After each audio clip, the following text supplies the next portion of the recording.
नमः। राधा मेरी स्वामिनी, मैं राधे जुकदास, जन्म जन्म मोहि दीजियो श्री वृंदावन को वास, श्री ब्रजमंडल को वास। गुरुर्ब्रह्म गुरुर्विष्णु गुरुर्देवो महेश्वरा, गुरुः साक्षात् परम ब्रह्म तस्मै श्री गुरवे नमः। बोलो राधा रानी की जय, वृंदावन बांके बिहारी लाल की जय। आज हम 31 दिसंबर की शाम को एकत्रित हुए हैं, क्योंकि कुछ समय बाद सन 2026 प्रारंभ होने वाला है। सभी को सन 2026 की अग्रिम बधाई, अग्रिम शुभकामनाएं परिवार सहित। अभी हम यहाँ पर एकत्रित हुए हैं जर्मनी के हेम्बर्ग शहर के श्री हिंदू मंदिर में। अब यहाँ पर कुछ लोग एकत्रित हुए हैं, कुछ लोग नहीं आए। ये सिर्फ एक नजरिए का फर्क है। किसका फर्क है? सिर्फ नजरिया। जैसी दृष्टि वैसी सृष्टि। ये मृत्यु लोक है, यहां पर सब कुछ है। इस पृथ्वी मंडल पर सब कुछ है। जैसी आप सोच रखोगे, आपको सबसे पहले तो ये निश्चित करना पड़ेगा आपको चाहिए क्या। What you want, you decide। आप जो भी अपने लिए निश्चय करोगे वही होता चला जाएगा। आप जिसको भगवान बोलो, प्रकृति बोलो, ब्रह्मांड यानी कि यूनिवर्स, सबको आप उसी दिशा में ले जाएंगे। इस दुनिया में सब कुछ है,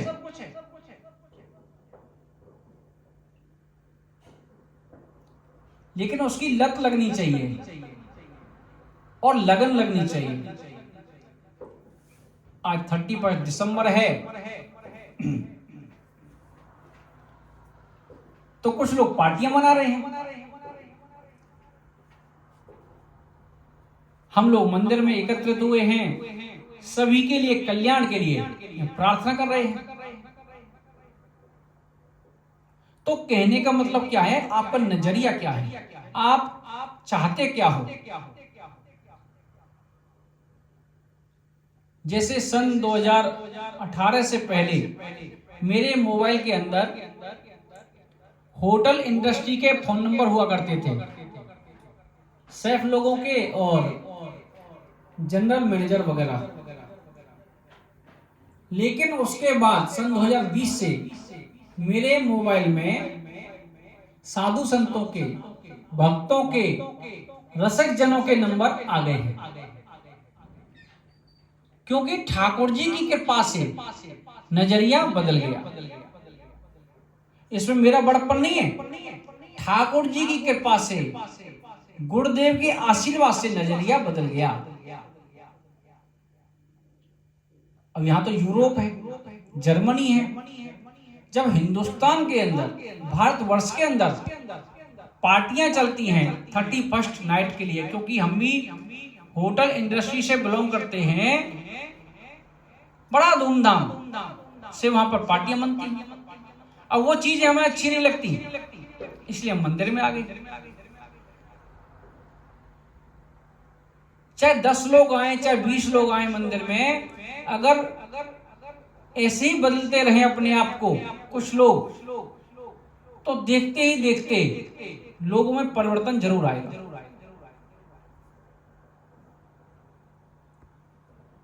इस बार कम आए, अगली बार थोड़े ज्यादा आएंगे।